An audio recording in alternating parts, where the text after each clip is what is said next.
오늘 말씀의 제목은 하나님께서 열어주신 복의 통로. 시작. 그게 뭔지 잘 살피시고, 딴짓 하는 사람 없겠지만 졸지 마시고 잘 들으시기 바랍니다. 굉장히 중요한 말씀이니까 들으셔야 됩니다. 우리가 인생이라는 말을 해요. 인생을 살다 보면 좋은 일도 많고 기쁜 일도 많아요. 그렇죠?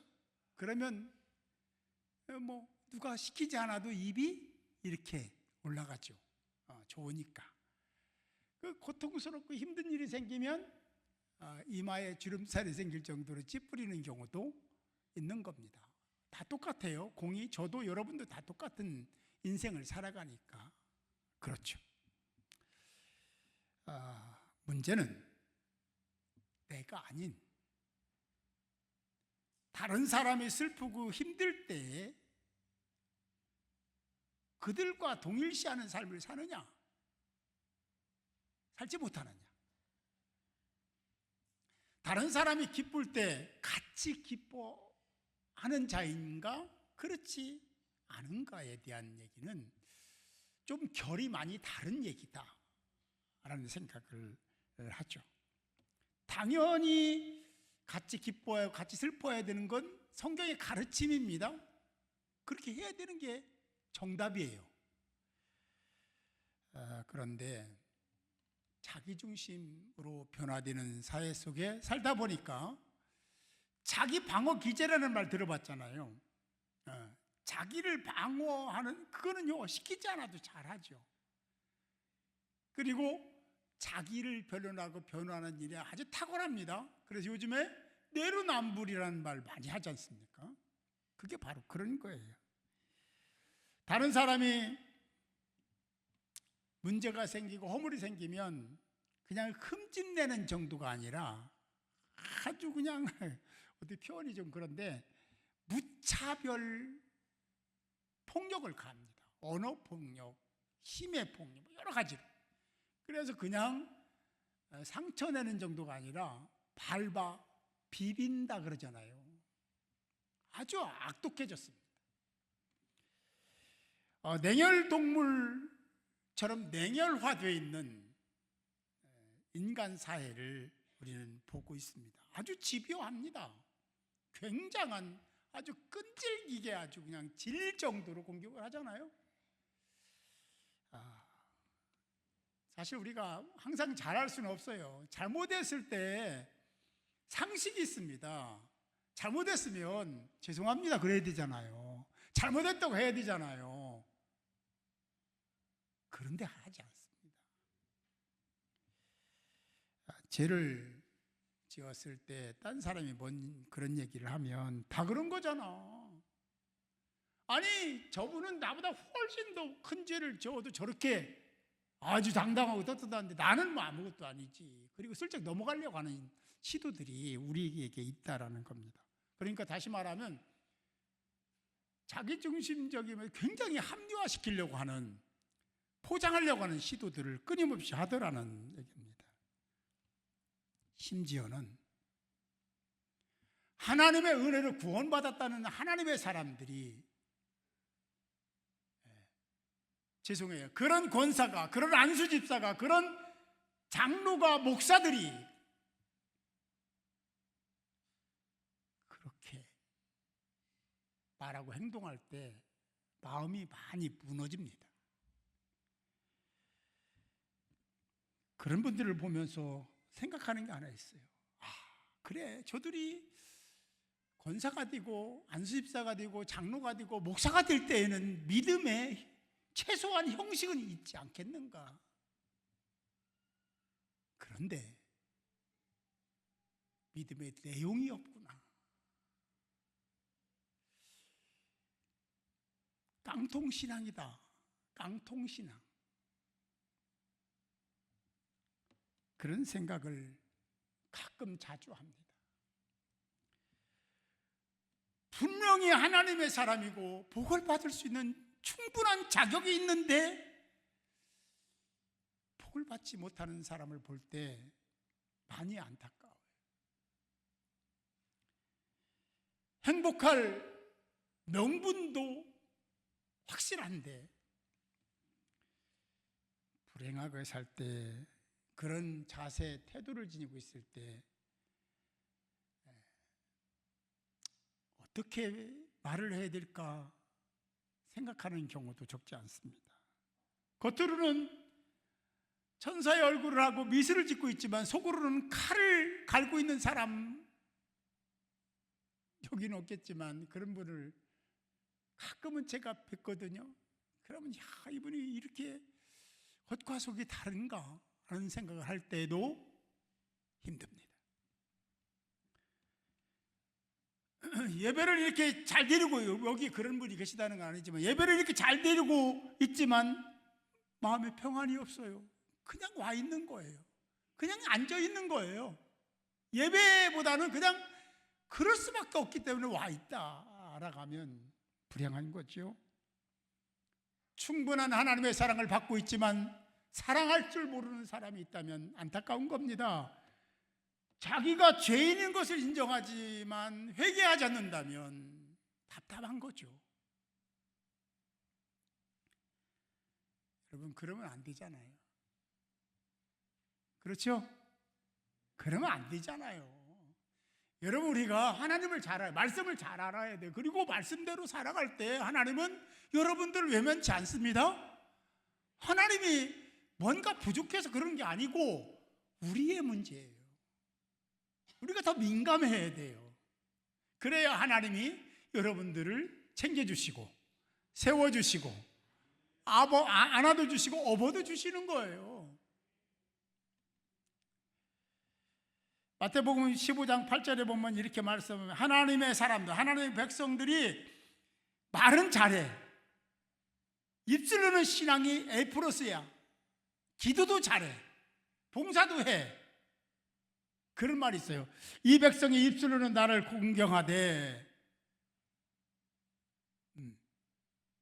경외한다는 거죠. 그런데 마음은 내게서 멀다. 우리가 이런 말을 하잖아요. 신앙생활할 때 이원화된 그런 삶을 산다. 교회에서는 천사야. 그런데 가정에서는 달라. 그런데 직장에서는, 사업장에서는 달라. 이중적 삶을 산다라고 해도 틀린 말이 아닙니다.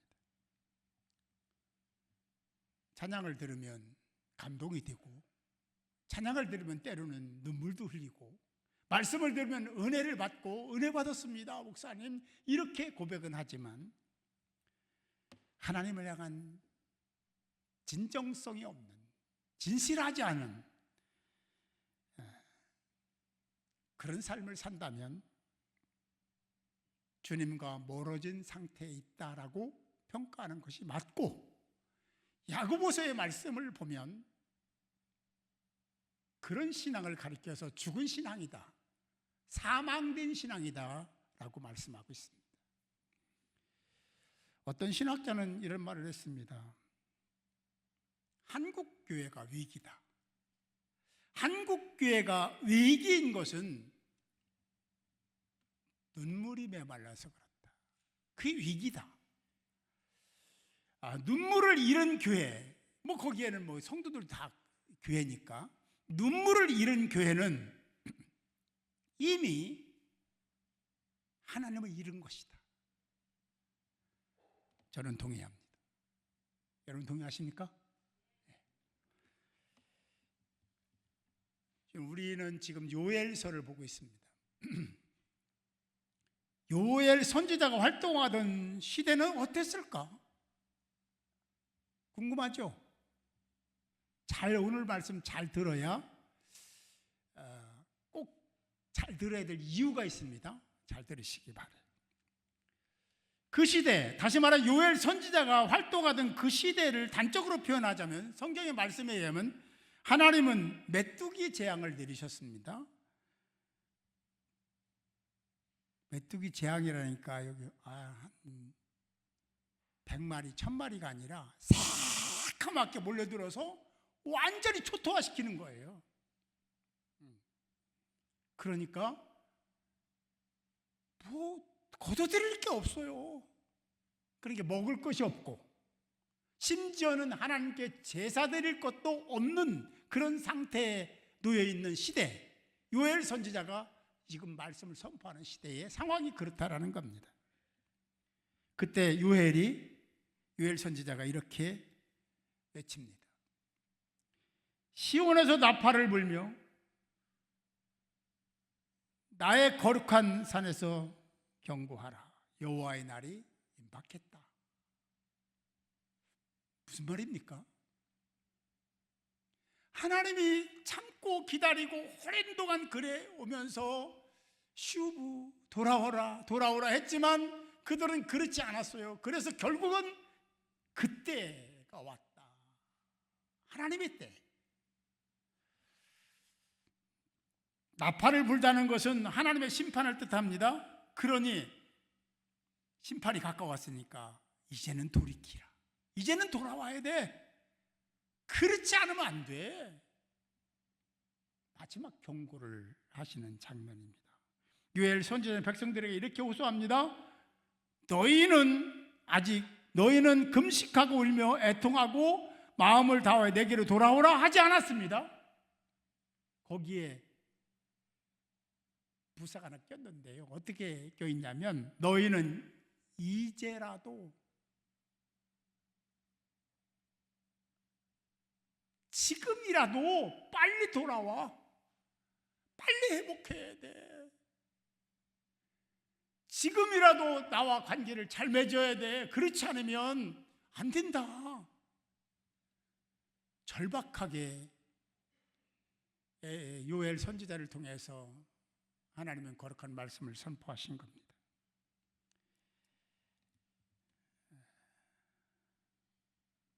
하나님은 심판을 내리시기 전 마지막 순간까지도 언제나 돌아왔을 때 품으시려고 하는 계획을 갖고 계시고, 그리고 언제나 피할 길, 출구를 마련해 놓고 계시더라는 거예요.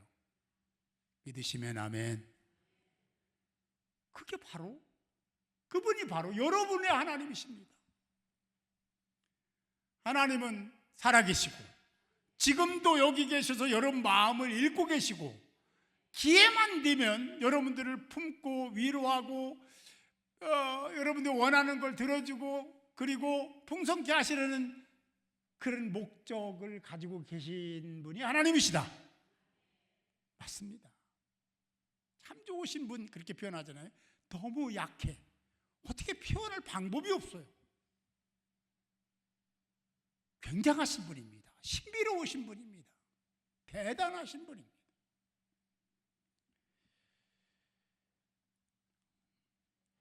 요엘의 또 다른 경고가 있습니다. 너희는 옷을 찢지 말고. 그 당시에 회개할 때 그들이 입고 있는 옷을 막 찢었습니다. 회개의 한 표현이고 행위였습니다.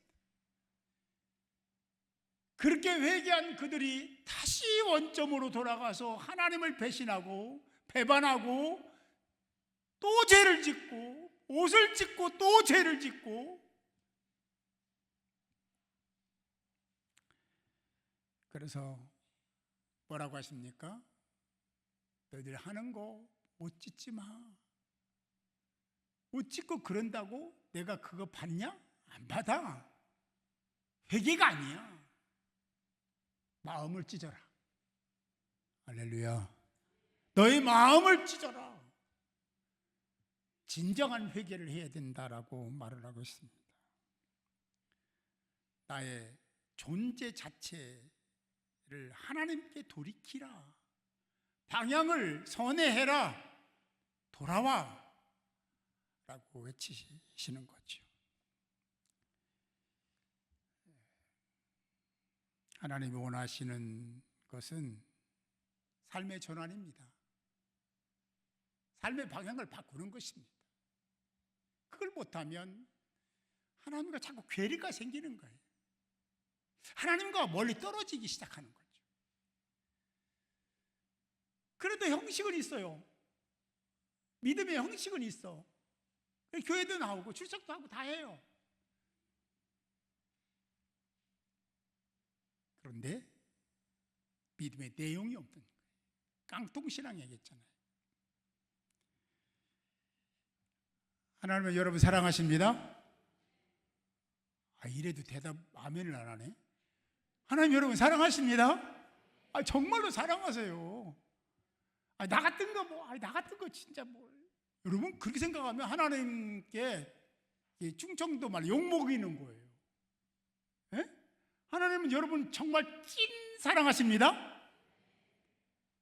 하나님이 보내시고 하나님이 부르시고 하나님의 특별한 작품이 여러분이에요. 근데 하나님이 실수한 것처럼 생각하시면 안 돼요. 그 하나님은 다시 말하면 은혜로우신 분이고 성경 말씀이 그래요. 그는 은혜로우시며 자비로우시며 노하기를 더디하시며 인애가 크시며. 할렐루야. 그 하나님이 누구야? 여러분의 아버지예요. 여러분의 아빠 아버지 되십니다. 근데 뭐 이렇게 비관하고 실망하고 낙심하고 낙담하고 삽니까? 얼굴 피세요. 하나님이 여러분 책임지십니다. 그거 걱정할 거 없어요. 염려 근심 맡기라고 했으면 맡겨요. 그리고 내가 할 일에 집중하세요. 그러면 하나님은 여러분 그렇게 슬쩍 모르는 척 지나가시는 하나님이 아니라는 거예요. 요엘은 공동체 전체에 이런 메시지를 전합니다. 시온에서 나팔을 불며 거룩한 금식일을 정하고 백성들을 모아 성회를 열어라. 성회를 열라는 것은 부흥의 해라는 거예요. 그 부흥회를 열 때 보면은 애들은 가고 너희는 쉬고 젊은 사람들은 오고 그런 적이 없어요. 남녀노소 답니다. 모든 사람들을 초대해서 부흥회를 열어라 라고 말씀하고 있는 거예요. 여러분 성경에 보면 남녀노소 답니다. 이스라엘 백성들이 이때예요. 그냥 10,000명, 20,000명이 아니잖아요. 백성이 그런 게 아니잖아요. 수십만, 수백만 되잖아요. 다 모여라. 그렇게 명하셨고 그렇게 말씀하셨지 지금처럼 고등부 따로 중등부 따로 주일학교 따로 이거 말이 안 돼요. 사람이 나는 거예요. 사람이 그런 거야. 그러니까 지체운동이 잘 안 되는 거지. 서로 잘 모릅니다. 누군지 잘 몰라요. 여러분 우리 모두가 하나가 되는 한 지체 공동체를 세우는 데 앞장서는 여러분들이 되시기를 주님의 이름으로 축복합니다. 왜 금식을 정하고 부흥회를 하는 것이냐? 17절 보면 이렇게 말씀하세요. 여호와를 섬기는 제사장들은 낭실과 제단사에서 울며 이르기를 하면서 쭉 얘기를 해요. 그러니까 제사장들이 해야 될 일이 뭐냐면 낭실과 제단 사이에서 머리를 쳐박고 하나님께 철저히 금식하며 기도하라는 겁니다. 뭘 위해서 기도하냐면 백성들을 위해서 기도해라. 앞에 있는 조목사가 그렇게 기도해야 되는 거 맞죠? 잘 모르겠어요? 제가 그렇게 기도해야 하는 거 맞죠? 그럼 여러분들은 뭐 할 거예요? 기도만 받으면 돼? 여러분 성경에 보면 만민이 제사장이라고 했습니다. 여러분 제사장이에요? 아멘 안 하네. 여러분 제사장이에요. 제사장은 이게 모든 만민이 예수를 믿고 구원받은 사람이 다 제사장이에요. 그러면 여러분도 성도들을 위해서, 어려운 사람을 위해서, 힘든 자를 위해서 기도해야 될 줄로 믿습니다. 대신 회개해야 될 줄로 믿습니다.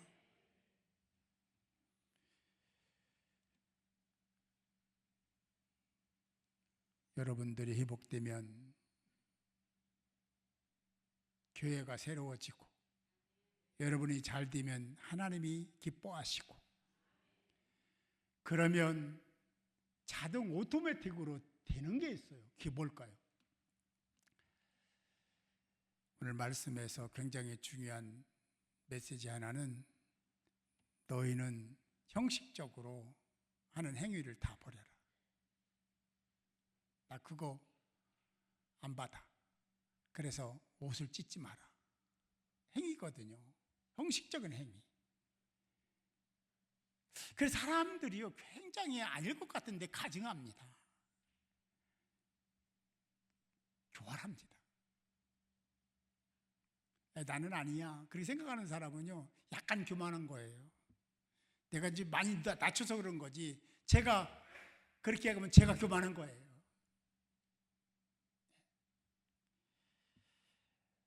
옷을 찢지 말고 마음을 찢어라. 이 말씀이 여러분들에게 새겨질 수 있기를 바랍니다. 꼭 새겨야 됩니다. 꼭 민감해야 돼요. 그러기 위해서 갖춰야 될 게 있다면 내가 하고 싶으면 다 되는 게 아니라는 거예요. 그럼 어떻게 하면 그렇게 될 수 있을까? 그 길은요 딱 정해져 있습니다. 기도해야 됩니다. 기도해서 성령이 내주하셔야 됩니다. 그래야 그렇게 할 수 있는 거지 내가 의지적으로 하는 게 아니에요. 될 수가 없습니다. 그렇게 된다고 생각하는 사람은요 하나님의 세계를 잘 모르는 사람, 영의 세계를 잘 모르는 사람이에요. 내가 할 수 있는 게 아니에요. 그래서 의지해야 되는 거야. 그런 의지하는 행위가 뭐예요? 기도입니다. 그렇죠? 기도할 때 성령 충만 받고 성령이 이끌어 가야 하나님이시잖아요. 그래야 사단을 물리치고 사단의 방해를 뛰어넘고 하나님이 원하시는 바를 이끌어가는, 그렇게 행하는, 실천하는 하나님의 사람들이 될 줄 믿으시기 바랍니다. 하나님은 찢어진 마음에 기름을 부어주시는 분, 하나님은 어떤 분이냐? 그 마음에 다시 부흥의 불길을 지피는 분이 하나님이시고, 회개한 마음에 복의 복을 더하여 주시는 분도 우리가 늘 아버지라고 부르는 하나님이시다. 믿어지십니까? 한번 그런지 안 그런지 뒤에 우리가 쭉 이어져서 이렇게 성경을 읽었지만 특별히 요엘서 2장 28절 한번 읽기 원합니다. 같이 읽어보려고 그래요. 눈치가 빠른 우리 방송실에 벌써 띄웠습니다. 28절 같이 읽습니다. 시작. 내가 내 영을 만민에게 부어주리니 너의 자녀들이 장래일을 말할 것이며 너의 늙은이는 꿈을 꾸며 너의 젊은이는 이상을 볼 것이며 쭉 이어집니다. 이제 이 말씀을요 오늘 읽은 말씀을 집에 가서 많이 묵상해 보시기 바랍니다. 여기서 뭐라 했냐면 그 후에 그랬습니다. 언제입니까? 그 후라는 건 언제예요? 형식적인 것을 버리고 마음을 찢은 후에, 할렐루야, 철저히 온 성도들이, 온 백성들이 나와서 하나님께 금식하며 회개했을 때, 제사장들이 머리를 무릎 사이에 박고 하나님께 중보 기도를 한 후에, 할렐루야, 그때에 내가 뭘 해요? 내 영을 부어주리니, 할렐루야. 아무 때나 내 마음에 성령이 오시는 게 아니에요. 여러분 마음에 성령이 임하시길 바랍니다. 그래야 이기는 거예요. 그래야 승리하는 거예요. 그래야 복을 받을 수 있는 자격이 있는 거예요. 그래야 준비된 자입니다. 그래야 이중적 삶을 살지 않습니다. 깡통신앙이 아니라는 거지. 그 후에 내가 내 영을 만민에게 부어주리니 너희 자녀들은 장래일을 말하며, 할렐루야, 장래일을 말할 수 있는 자 되시기 바라요. 너희 늙은이를 꿈을 꾸며 너희 젊은이는 이상을 볼 것이다. 이 이상 좋은 일이 없습니다. 잘 되시기 바랍니다. 행복하시기 바랍니다. 여러분 자녀도 잘 풀리기를 바라요. 하는 사업도 잘 되기를 바라요. 그냥 되지는 않습니다. 그 후에 됩니다. 그 이후에 됩니다. 그 이유가 뭐예요? 그렇게 살았던, 잘못 살았던, 죄를 짓고 살았던, 그래도 회개하지 않았던 그런 돌아오라고 그렇게 하나님이 슈브를 외쳤지만 돌아오지 않은 그때가 아니고 돌아와서 그 다음 하나님은 이렇게 복을 주시겠다고 약속을 하셨음을 믿으시기 바랍니다. 그렇습니다. 회개하라 하는 것은 여러분 마음을 불편하게 하기 위해서 회개하라, 회개해야 돼 이러는 것이 아니라 여러분들에게 복을 주시고, 할렐루야, 기회를 주시기 위해서 회개하라고 말씀하고 계심을 믿으시기 바랍니다. 철저히 하나님 앞에서 회개하는 자가 꼭 돼야 됩니다. 마음을 찢어 회개하는 성도에게 하나님은 틀림없이 그 어떤 닫힌 문들을 열어주시고 자유로 이끌어주시는 하나님의 은혜가 있게 될 줄로 믿습니다. 오늘 말씀에서처럼 그렇게 살아왔습니까? 그럼 이제부터라도, 제발 이제부터라도, 지금이라도 그렇습니다, 우리가 하나님 말씀대로 살겠습니다 라는 고백을 하고 하나님께로 돌아가면 성령의 임재가 충만하게 임할 줄로 믿습니다. 하나님이 여러분들을 위해서 새 일을 시작하실 줄 믿습니다. 찢어진 마음에 복의 복을 채워주시는 은혜가 있게 될 줄로 믿습니다. 아무쪼록 여러분들이 오늘 말씀을 잘 받들고 이 말씀대로 살아서 미래 장래를 열어가는 지혜롭고 복 있는 분별력 있는 하나님의 사람들이 모두 될 수 있기를 주님의 이름으로 축복합니다.